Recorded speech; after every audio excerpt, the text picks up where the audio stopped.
after losing, have opted into the blue side and are looking to bring us to silver scrapes as the Jarvan, Aurora, Yunara, and Azir are already taken off the board. Sion seems to be the pick that G2 want to get their hands on. With the Jarvan ban taken away, heavily suggests to me that that is their priority.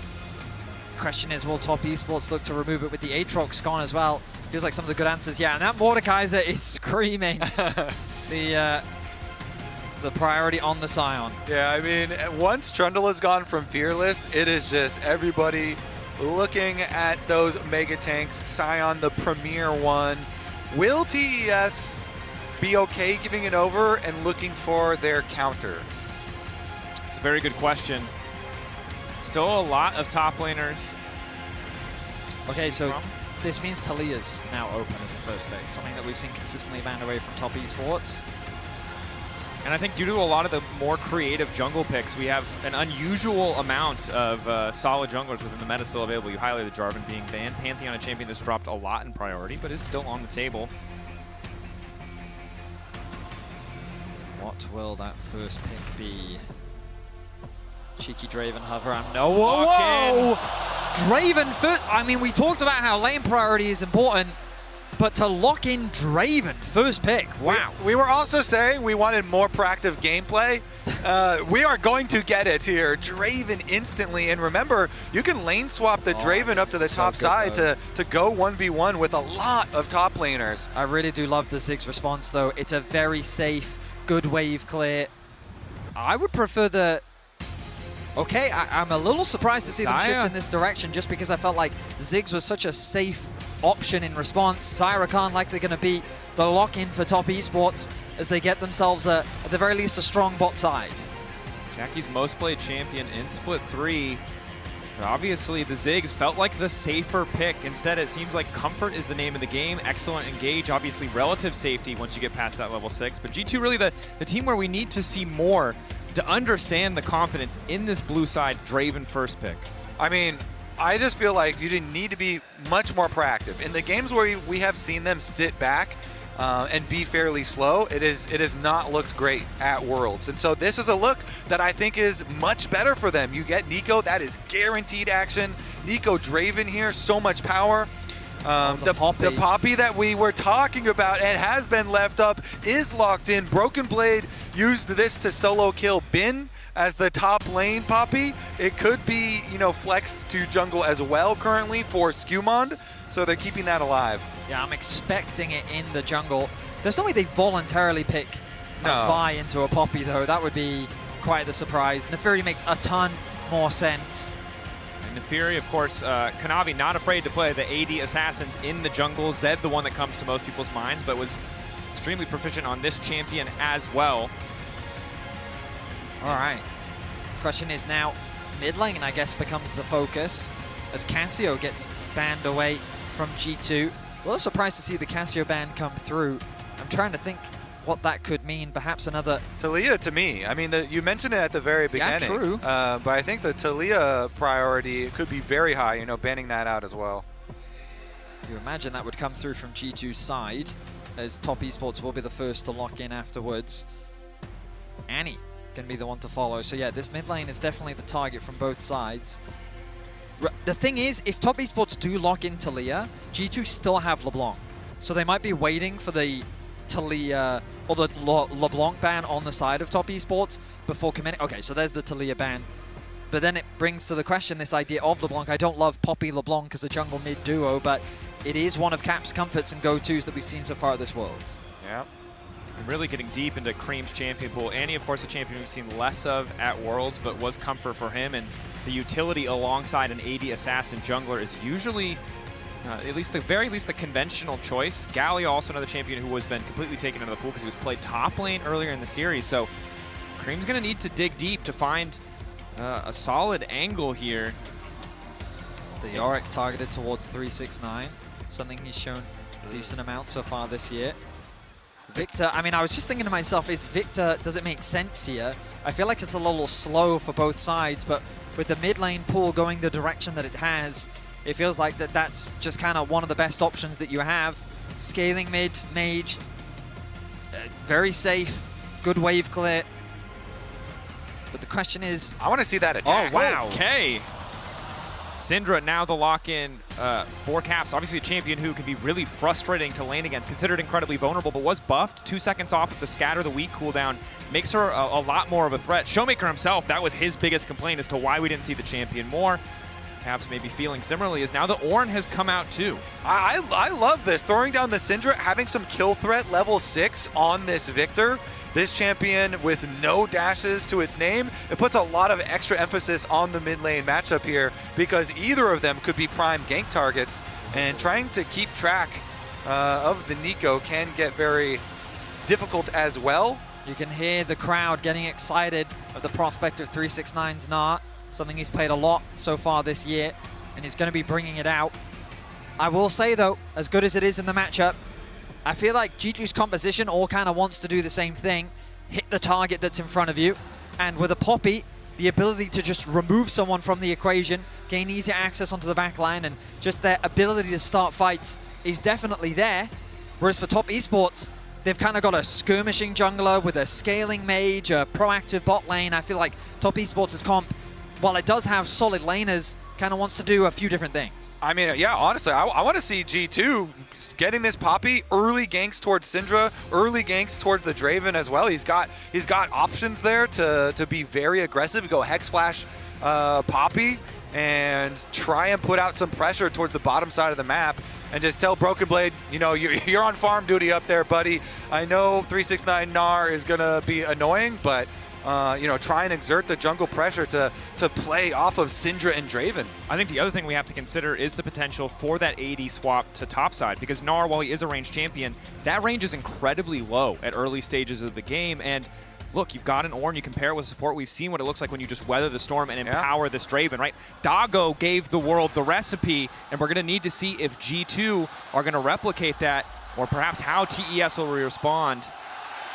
You can hear Shanghai come alive. It is match point for top esports. It's a bit disconnected, but comfort seems to be the name of the game as G2 try to bring themselves to match point, to silver scrapes with some spicy picks. I mean, so one way to look at this comp from top esports is that Mega Gnar. We haven't really seen it much this year. It's a champion that has kind of fallen to the wayside, but it is game defining. You connect that multi-person ulti into a wall, the Victor combo on top of that, the layering of the feathers. You can see the team fight potential that this top esports composition provides you with, and Kanavi hunts down a low health target, gets that initial kill, and then all of a sudden, top esports have control over the game. So we'll see how they navigate through this early game, and we look back at their and remember, top esports, of course, a team that has always been held in high esteem, but has always fallen short. 2020 was the last time they were in semifinals, the same last time that G2 was there as well. The pressure is on for them to close this out and to look convincing, because the competition only gets tougher from here. We already see an early level 1 evade, and it seems like HansSama is being moved up to the top side of the map. Yeah, as we were looking for, they do the Draven swap, and they do use the Draven to help push Naafiri out of the jungle. Kanavi, though, he wants to stick around for a fight. But I feel like, isn't HansSama just losing XP top lane? He will path up towards there now, but so there's 1 minion, there's 2 minions, and that's 3. So he's just lost half a wave. 369 is going to clearly get level 2 first. But have you read Draven's Q ability? Because it is very gross. Does a lot of additional damage, although the fact that HansSama is not able to get that auto off the ward down, I might be wrong, Betty. Perhaps level 2 power spike from Gnar is enough for 369 to take full control. And this jungle was split, but look at this. Kanavi is not done with it. The dog is back in his own jungle, and he's trying to sniff out the Poppy. SkewMod now needs to make his way out. Kanavi still has access to the flash, so we'll take the big grub away. HansSama has ticked over to level 2 as well, though, so he's starting to get a bit more control on the top side. Kanavi still with no red buff, but feeling much healthier overall. I love that from Kanavi. You just grab your level 2 off your wolves and then go back to just aggressively fight this Poppy. This champion here has so much damage early on in the game as we see the root. BrokenBlade rooted, unstoppable, not keeping him standing as Labrov and BrokenBlade doing their best to hold on here. JackeyLove not going to overcommit, but that's the heal down. Kanavi moving in, takes the camp away too. This guy is just too good, man. And Naafiri early on has so much damage threat here versus Poppy. Now he's got level 3 advantage. SkewMod dashing through. Misses Kanavi Yeah, crucially not going to connect on the daggers. Good little jukes there from SkewMod, especially the Q2. I mean, really just great awareness from Kanavi. You're already singing his praises, Kobe, and I really just want to double down on that as they continue to put the pressure down onto this Poppy in the early game.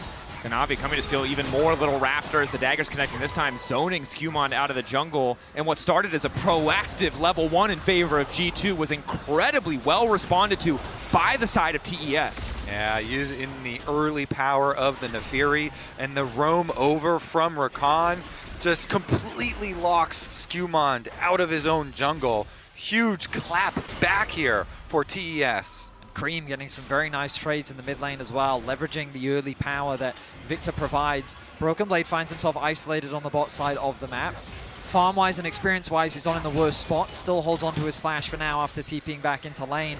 But so much of this series has been about early game control.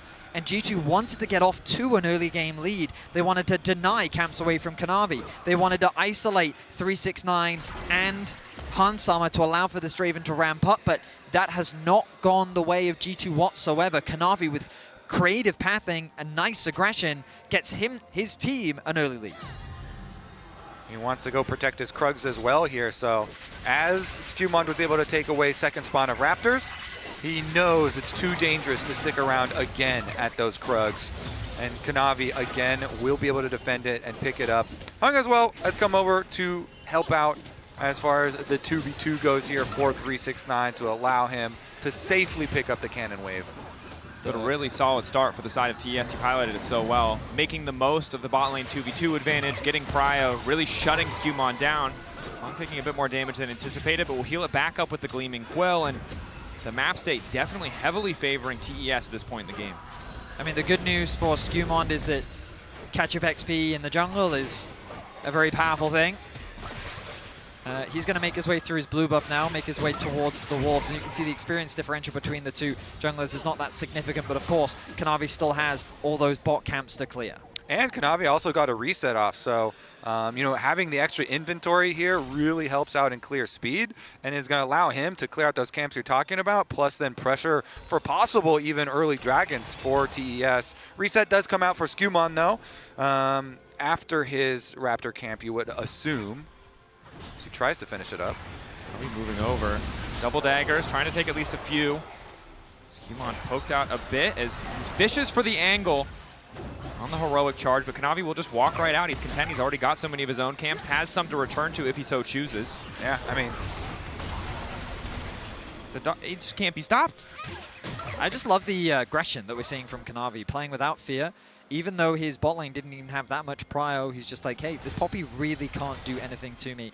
I'm not afraid to fight him in the enemy jungle, and maybe I can put him in an uncomfortable spot. And to be honest, I feel SkewMod is quite uncomfortable with how this early game is going. luckily for him though, he did just barely finish off and smite the Raptors. 369. Excuse me? What? He wanted to flash ulti and then decided against it. I have to believe that was the plan. Maybe it was like no buttons after flashing. I mean, I was in middle school once. I remember you flinch, you lose. And credit to Labrov, he did not flinch. Was it could have also been he was maybe typing timers? Typing timers, fair, fair. Someone might have in all chat said D to dance. We can check that with production. Let's investigate further. Rewind, enhance. Let me get the comms. Yeah, and for now, we can meme about it. But if in the next 5 minutes he goes down, that's really going to hurt because he's been pretty comfortable despite laning against the Draven. Now, however, Caps just trying to clear out mid as best he can. Obviously very easy for Creme to trade early on. Caps wants a few more shards. Really would love to upgrade that Dark Sphere at 40 to get the extra charge. Kanavi very close to level 6. Once he gets his red buff, he'll be able to pick up that. The mid wave in a very awkward spot right now as it slow pushes towards Creme. Which means that, where are they actually sending Caps? He seemed a bit indecisive. Thought he was pathing towards bot first, but now he's going to go catch this mid wave. Yeah, and BrokenBlade does have his teleport ready, so he would have teleport advantage over 369, but since that rotation you're talking about delayed him, the Ornn is actually kind of slow to the bottom wave at the moment, and 369 is working away at a turret plate down there. So he's got the extra pressure already applied. G2, though, taking the time, hoping that they can get control of the grubs. Have the Scuttle Crab down. Caps see some damage there. SkewMod potentially ready to flash over the wall. Look for the angle onto Creme to find the stun. HansSama getting ready to fight, but they're at a man disadvantage for now. SkewMod and Caps on the way up. Remember, the Draven, the potential gold income from the stacks could be massive, but HansSama zoned away completely right now, and they recognize a window of opportunity. Kanavi immediately going to go forward. Hung not able to find the knockup. Clever use of the heroic charge from SkewMod. HansSama off to the side. Eyes on the Draven. The knockup is there, and Hung might just go down. That's the ulti, and the first blood to G2. Kanavi wanted to steal away a Grove, but he gets Ornn ulted. Ornn called. Kanavi still running, zoned away from the objective. Labrov pretending to be a melee minion. They've TP'd BrokenBlade up here, though, and that's just giving 369 free access to this bot tower. It is good news for G2 that they secure first blood and they get those grubs, but 369 on the meanwhile has nearly soloed this tower on the bot side of the map. It is not a completely one trade for G2, as still 4 members of Top Esports walk away from the grubs. Yeah, you kind of trade a Cashin for Draven for a bunch of extra turret plates and further accelerating the Gnar for the side lane pressure that he's going to apply. Plus, with the added benefit of G2 got the 3 grubs. So also the objective to their name. But we look back at the play, and the heavy commitment onto Labrov, I think, was a bit of an overforce. Hung flashes to knock up SkewMod, but he uses Kanavi to get away to safety. The gravity field tries to slow G2 away, but HansSama gets the ult off. Creme forced to back off a little bit as Labrov, level 4, very weak. The spells, Kanavi, no access to the ultimate, so won't be able to chase, but they do get the flash from Labrov. Crucially, we've seen that the teams that are comfortable just running into the Nico, collapsing on her before she can start the fight, often have the most success. SkewMod now backing Labrov up as they take control of the Scuttle Crab. Caps continuing to pressure Creme out in the mid lane. Creme low on mana, opted for early MR, knowing how lethal the Syndra can be, but hurting in the overall mana department, will be forced back. Yeah, nice move here from G2. They use this Draven power on the bottom side of the map to push in bottom lane and guarantee that they can then shove Kanavi away from the Scuttle Crab and get the Dragon on top of it afterwards here. So really playing around the Yuntal completed HansSama. Getting that cash in to get this item very early really helps out. You stack it up quite quickly here. And speaking of stacking, you know, Syndra is a real scaling champion now as well, since there's so much more emphasis on getting those splinters and keeping track of those breakpoints there for Caps. Caps, though, gonna get ultied up by Creme. Tries to zone away, just get control of the wave, but ulting for wave clear means you won't have it in the next fight. We are still 4 minutes away from any major objectives, however, so pretty comfortable to do so as G2 continue just to leverage the strength of that Draven. Love that you highlighted. That 700 gold in the fight might have been a pickaxe. Instead, it's the full item completion, which really does make all the difference in terms of whether or not TES can approach. And on the top side, there's not much that Top Esports can really do to cross-map. JackeyLove finds himself in a similar position to Game 2, obviously not as far behind, but being zoned away. We'll pop that cleanse. Pull back on the TP feathers as well. Excellent position for G2 to be in. And you can see BrokenBlade immediately just rushing armor. It's so fantastic for the lane matchup, but also makes the dive a nightmare for Kanavi. This is usually why we talk about split damage types being important, as we see JackeyLove forced to ult, traded with HansSama's. I think there's so much value for G2 being accumulated here. And it all kind of stems from the early breakpoint they achieved off Draven, because you saw the teleport down to the bottom side from 369 that allowed BrokenBlade similar situation on top side, where he pushes that minion wave in, and Victor has to just walk his way up there. Ooh, 369 thinks he's safe. Level 9 though. Ulti available, as is the flash. G2, they've got SkewMod in the way, but they need to be careful not to go too soon. Root does connect onto 369. They spot SkewMod now coming in. HansSama forced to flash away. 369 manages to connect with the wall. Flash forward, 2 into the wall, and here comes Kanavi! 369 playing with patience, punishing G2. Oh, 369 is insane! He alley-oops into the wall for Kanavi to clean it up. Comes down and gets 2 kills onto the Nefiri. That is absolutely insane for a play that G2 had been waiting for and prepping for, waiting in the brush.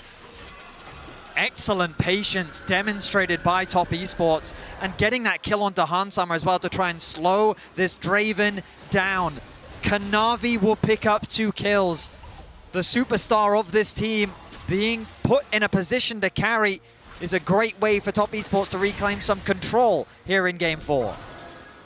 And Kanavi is going to become a problem HansSama's strong, but for Labrov, for Caps, the kill threat is massive, and how easy it is for this dog to dodge the cooldowns, dodge those crucial abilities. They're going to need to be careful on the side lanes. You can see the pings down now onto Caps. Kanavi moving down. Caps will see this coming. But Kanavi taking his time to move in. A nice backstep. Scatter the Weak is going to be big here. Eyes on Caps. 369 starts to stack the Rage. Ulti's still not quite available. They managed to lock him up. Going to try to burst him down because it's BrokenBlade out of nowhere on the flank to secure the kill. Top laners really want to be bot lane. They TP to bot, BrokenBlade assists with the kill. He'll help his team get the first tower of the game as well. Creme will be left isolated top to pick up farm where he can. But was Top Esports now being the proactive players looking for a pick onto Caps in the bot lane. Turns as BrokenBlade arrives with a good TP. Yeah, the good TP. Ornn ultimate, they get the kill, they get the first tower. I mean, the next kill is going to determine the feats or the next objective for G2. They are very close to getting them. Topside here is kind of being answered and will eventually go down, so is at least going to be Creme, the victor, getting some extra money in recompense for TES. And I mean, the gold is so close. First item starting to be completed across the board. Very different from the previous game where it felt like G2 were kind of compositionally being bled out, didn't really have a lot of angles of attack. Both teams setting their sights on the Drake and the Herald. Perhaps just a trade of objective, but maybe G2 want to leverage the strength of this Draven to force a fight. I mean, right now, the Draven isn't that much scarier than JackeyLove is. Does, of course, have that BF sword, having foregone upgrading his boots. It looks like he's heading towards Infinity Edge, which I will say is a bit of a surprise compared to the BT that we often see. Caps not quite connecting those skill shots on the hung as he navigates his way around that. But the vision battle begins once more. The Herald is alive. It's G2 to start off this objective as 369 looks to secure another tower for his team. 369 gained and then lost a bit of a gold lead in the isolated 1v1 after BrokenBlade was able to TP in and get that first kill. Caps zoning hung off. Creme now moving in. Just a bit of cheeky poke. Won't be able to steal away the Herald. G2 are able to secure it in exchange for the bot lane tier 1 as you highlighted, and that is the feats. My big question is going to be, how can G2 play side lanes later on into the game with this Gnar having Trinity Force already for 369? I know he is going to allow TES early moves on a lot of these objectives by pushing in one lane. There's not a lot that BrokenBlade can do about it except kind of like collect the wave once it gets up to the secondary tower. And it does result in a Chemtech Dragon here for TES. Absolutely, and Syndra is also not a great side lane champion. Admittedly, Victor isn't the best, but he does have that additional movement speed that he gets from his upgraded Q, which I do believe he has right now. So G2 kind of have to cover this side lane. They have to overstack and they have to leave BrokenBlade on the weak side of the map in order to really play through these side objectives. Caps will secure that tower, equalizing us. Teleport play here. They're trying to pincer 369. 369 starting to back up, extra movement speed from the Hyper proc. Ulti out, not a lot of rage stack trying to bounce, but he's not going to find the angle. Instantaneous knockup, the Fury stacking, 369 living for an extra moment, but not nearly long enough. Creme comes down, but it's just too late. Whoa, G2 burst him down just in time. Close to going mega there, but the teleport from Caps is good. That's how they're going to attack the side lanes. They teleport the Syndra in, they 2v1 it. They also get Creme's teleport, which is just an extra advantage gained for G2. They will swing the gold lead ever so slightly in their favor, but that's what this game 4 is all about. These small swings back and forth. We're still waiting for that big momentum shift as objectives are still ways away. I mean, 2 minutes, just about 3 until that Otacon.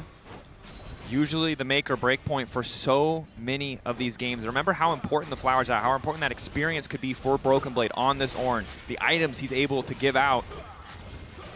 For the side of TES, they found some good picks, they found some good angles. Kanavi is 2-0-0, but it just hasn't been consistent when it comes to these fights. It seems like G2 have been trading up across the board. You can see Labrov is hovering around bot lane. JackeyLove, he's looking for a bit of a fight, but SkewMod will be forced to retreat, knowing that Kanavi is in the river.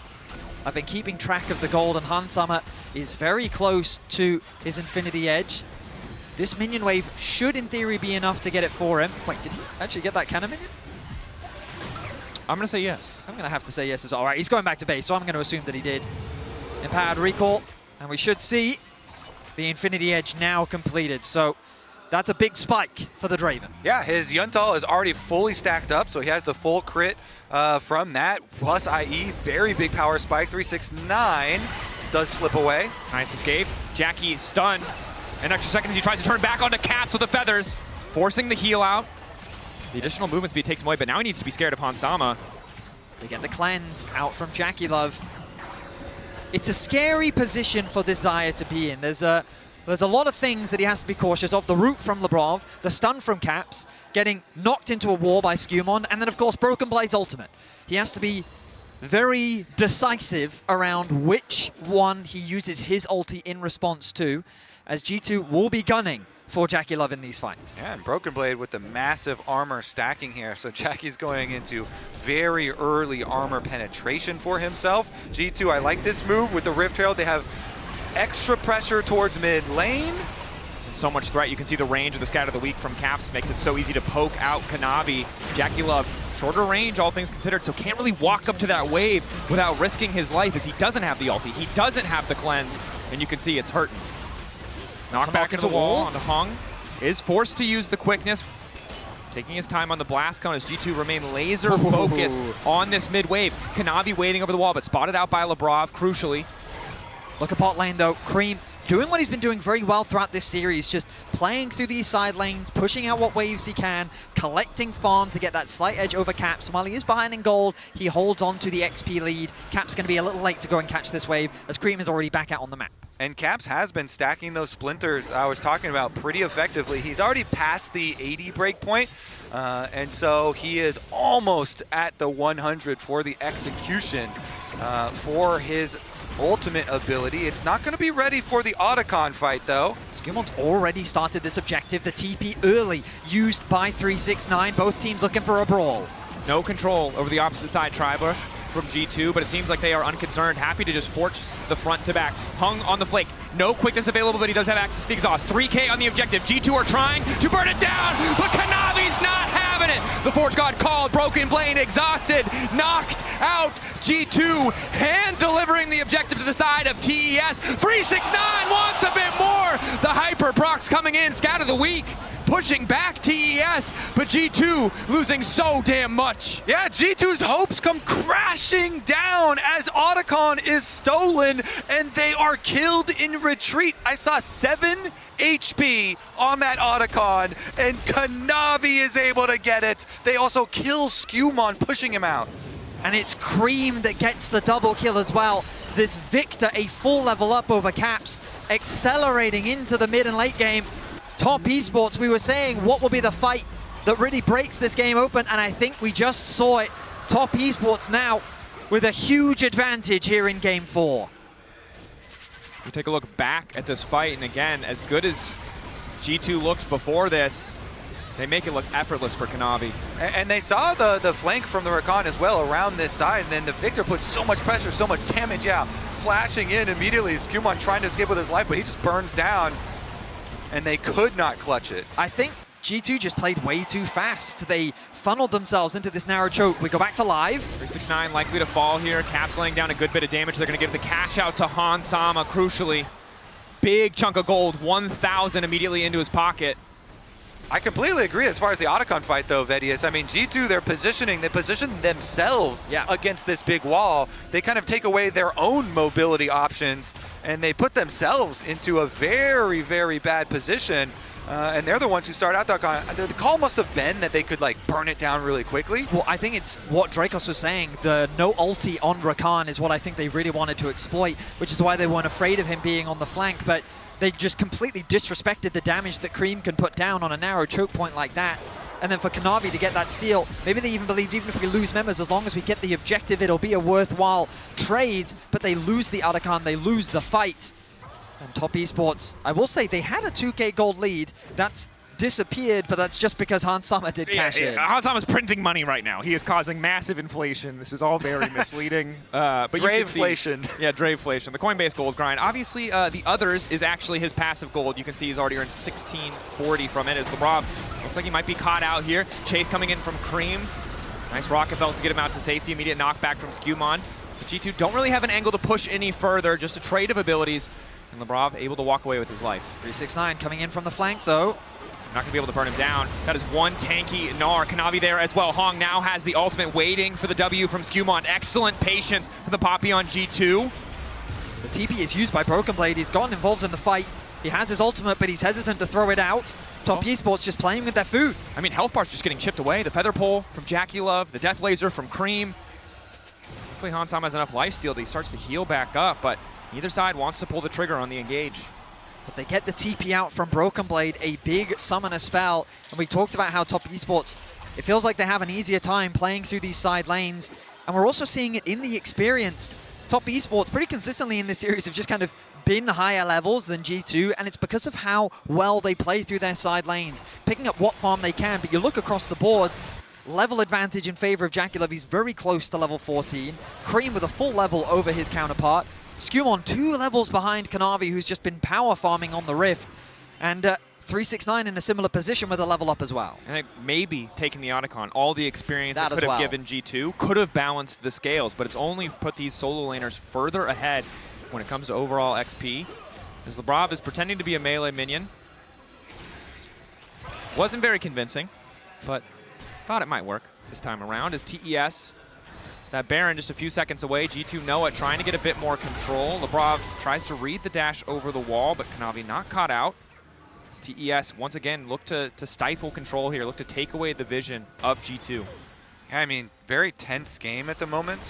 TES also have so much armor penetration with a Black Cleaver completed for Kanavi, and the second item, Lord Doms for Jackie. They can actually just go right through this front line, even with all of this stacking armor. Seeker's Arm Guard for Creme, giving him that extra bit of safety, especially against the burst that Caps has, the threat that Draven has.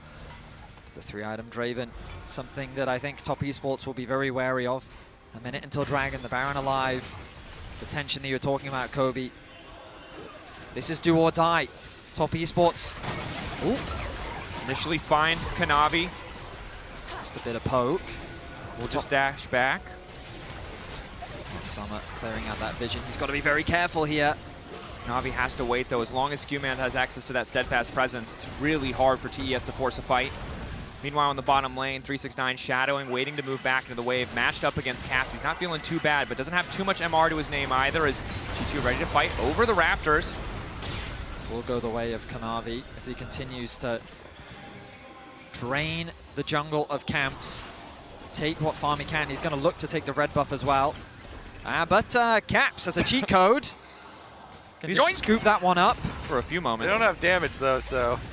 No, it's denying the brief window of opportunity, but it is important, right? Red buff across 5 members at this point in the game is big. Poke from Creme. Nothing to underestimate. You can see the health bars. Kanavi already used the W. They see that as an opportunity to go in. Instant focus coming in for G2, but Kanavi still stands. TES have weathered the storm, and it's Kanavi now on a killing spree. Here comes home. G2 thought they had the angle, but Kanavi lives. Top Esports hold the line. The engage from G2 does not set up the fight that they were looking for, and the response was brutal. Top Esports find 4. 369 is looking to take out Caps. About to go Mega. One more Hyper Proc, giving him the extra movement speed. One more auto, the boomerang to get it done. 369 finishes the job, and TES will take the Baron. We look back at this fight as G2 force and engage, thinking that they've caught Kanavi. But they can't quite coordinate. Syndra is separated from the team. This connects onto 2, the route onto Kanavi. The ulti is good from the Poppy, but then they can't quite close the gap. We turn back to live. Another fight breaking out. This time Labrov in trouble. 369 there. Kanavi on a rampage. Baron still empowering TES, but you said it right. They thought they had the angle. They thought they could kill the Nefiri. They didn't have the damage in the right place, and the entire fight fell apart. I mean, JackeyLove and Kanavi, all they had to do was flash away, and that was enough. G2 then couldn't chase the rest of the fight. Top Esports played it patiently. They had a very nice re-engage, and you have to feel like that was the final fight of the series. A 6.5k gold lead for Top Esports, a Baron buff as well, another pick onto Labrov. Things are falling apart for G2. Ulti coming in from Kanavi. Goes intangible, and Caps just gets cut down. Everything connecting the reset on the ulti there. HansSama not powerful enough. SkewMod tries to get the space, and it's the cash out. TES overeager, the shutdown for HansSama, but the pressure still mounting as the tier 2 falls. The Baron still there, empowering the remaining members of TES. Just a 1-for-1 in the end. The gravity field coming in too. The ulti to follow. Hung with an ulti of his own, looking to lock down HansSama, who for now is untouched. The lifesteal is there, and he's living for an extra moment, but here comes JackeyLove. Wants to make the difference. It's just BrokenBlade and Labrov left. He is here to clean it up. No man left standing. Creme even lives in TES. They are going to go inside the base. The Baron buff still on. They're looking at semifinals. TES. They waited 5 long years. JackeyLove. 5 years since they've been to a semifinal. They don't want to wait any longer. They don't want to give G2 or Caps a moment to breathe. TES, take down Caps, take down G2, strike revenge for MSI, and move on to the semifinals.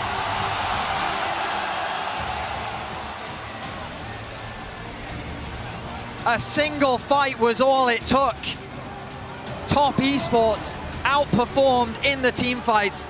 Kanavi took control over the game, and TES will return to the World Semifinals. And control is the perfect word here, the name of the game for TES. Slow and methodical at points, but just turning it on. The objective control, the team fights. Well played. A bow to the home crowd here in Shanghai. A 3-1 victory. It was convincing. After the game, too, when multiple members